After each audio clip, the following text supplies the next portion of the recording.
Okay, using the right tool, there's a video on that one, and I had people mentioning about the tape over here, and there's a very definite story about that tape. That tape is not there. Some people do that to protect little splinters and things that some people do that to protect the little splinters that you start getting on the wood, but it's actually there for another purpose. Now, to start with, when I was young, we had handles for our sledgehammers, quite similar to these. Actually, this has got nice looking grain to it, very similar to these ones. Bert either picked out some really good ones or they just happened to have good ones this time. Howdy. How we doing? Yeah. Okay, handles. When I was a kid, you'd get a handle on your sledgehammer, and especially if you overstruck, which a lot of people will accuse you of that when you break a handle, but it's not the only reason why they break. You overstrike, you're splitting wood is my first experience with them. Hit it like that, the momentum of the hammerhead, it's just too much load on it, and it breaks it. So it's, learning how to use it was the first thing they told us. Then the next thing that came along was they had fiberglass handles. And the fiberglass handles that they had, they would last just about twice as long as the normal breaking time for a hickory handle. And that's what this here is one of the old handles that would, and I know that because Bert had been using it before it broke, and he said that it didn't hurt his hand, and it felt sort of like a wood handle. And that was the way the first ones were. They made a little bit longer life, and but the little bit longer life came at 3 times the price. So people didn't buy them really quick. What came out to where they did start buying them were these ones like this that were guaranteed have a hard plastic on the outside of them, and which this one doesn't have a hard plastic. This one I'm not absolutely sure where it falls in the history of these things. But Bert said that it hurts his hand, so I'm going to class it with these newer ones with the hard plastic. The newer ones with the hard plastic, they're not as absorbing as the wood handles. So they will hurt your hands when you use them more. This is more along the idea of the men that use the aluminum handles, the steel pipe handles, those things, they tear up your hands. It's not really that good to use. So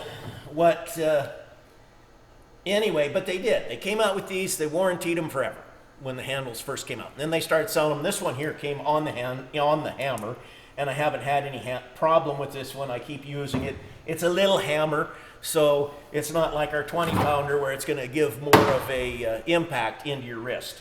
So it's okay. Not my first choice, but it's okay. So anyway, when they did come out with those though, it was starting to be hard on your wrists again. And so I went back to the wood handle. I got the wood handle, put a brand new wood handle in my splitting maul. I was burning firewood at the time. I used it on about 3 pieces of wood, and the handle split. It didn't totally break out at the top. It was together there, and it split and then came out like down here next to the handle. It was just, and I was annoyed. I talked to an old-time Alaskan, and he said, wrap it with wire. And so I wrapped it with tie wire, like he said. Nice, tight together, wrapped on each other all the way on down the handle.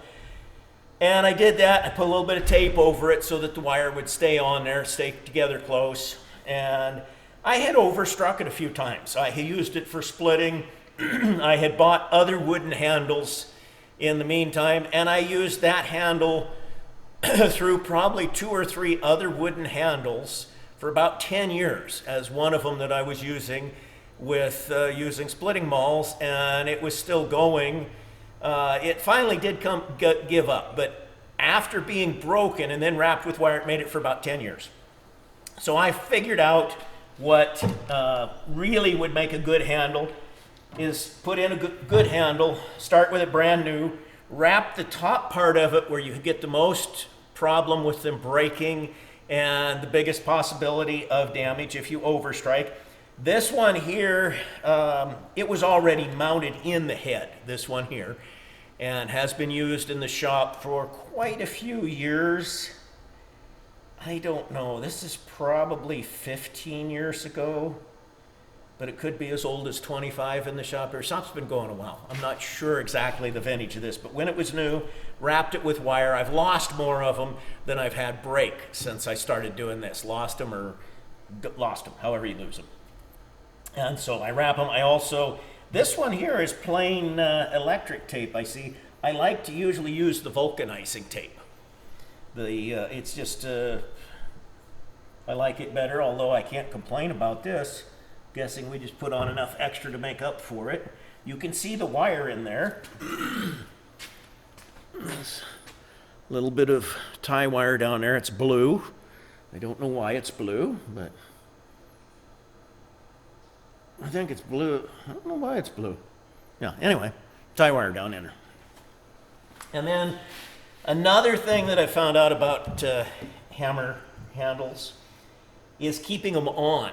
And that was the other problem that happens with these ones that are more stronger handles out of fiberglass, is the epoxy that glues them in will come loose a lot of times.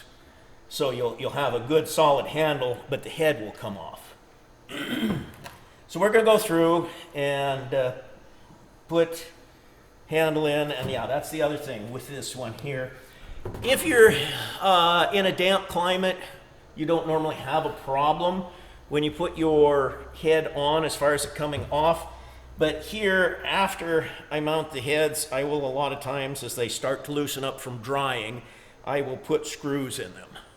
And I use screws. Some people put nails and different things, but I've always had nails and that come out. But I use, these ones are for roofing. And a nice tapered screw will go in there, it wedges out, and it stays. Ideally, there should be a wedge from both sides of your head. And I suspect, looking at this one, there's a little taper I see there, but it might be too straight. We'll look at it when we get in there. If we have to, we can open this up a little bit with a grinder so it's a little bit better. A lot of times for them to fit, you've got to curve this down a little bit on the handle to make it fit. And after you get your old handle out of there, you get these two fitted together, put it through, and you take your wood wedge, goes in the split.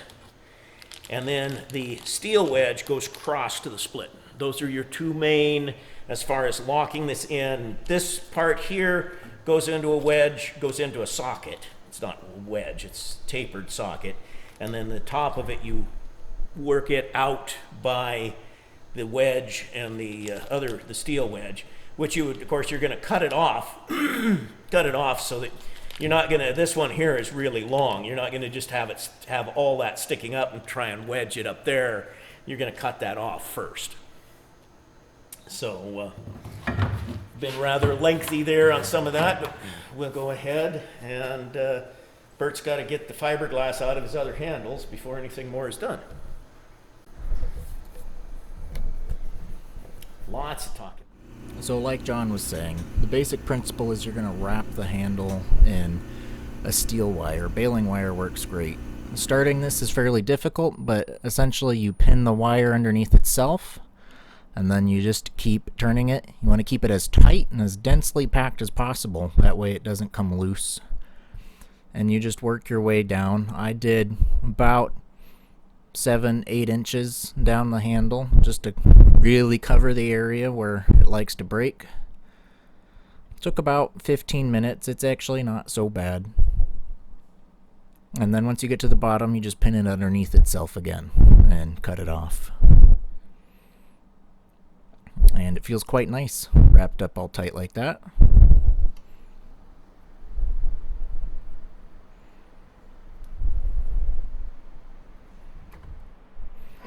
And then for the handles, I did 2 different materials. The first one, I used grip tape.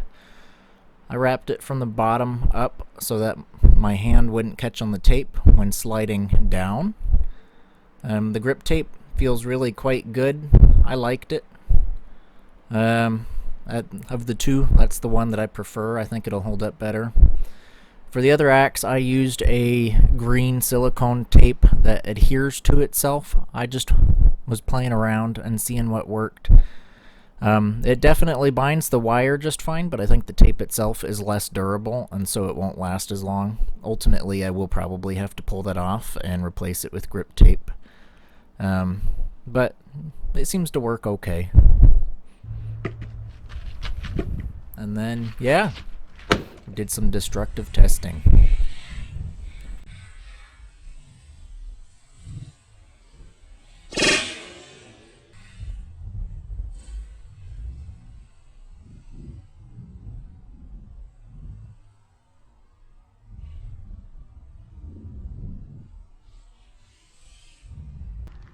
As you probably just saw, I smacked the ever-living hell out of this thing on that, it looks like an old 6x6.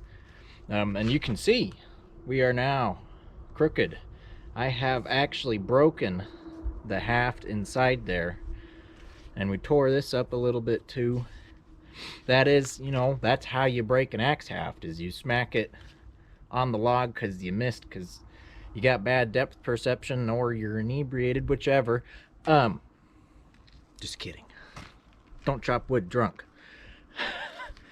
And you can see, it's fucking, yeah, it's crooked, but it's held together really well. So, I am going to chop wood with this, and I'm going to film it, and I'm going to let you know just how much wood, how many cords I make it through before this now broken axe goes ahead and finally does eat it. Of course, we might be waiting a while. It's worth bearing in mind that John did this to an axe that he broke on the first swing, and it lasted him another decade. So keep checking back every, 6 to 12 months, and I might finally have an update for you on how long this bad boy holds up.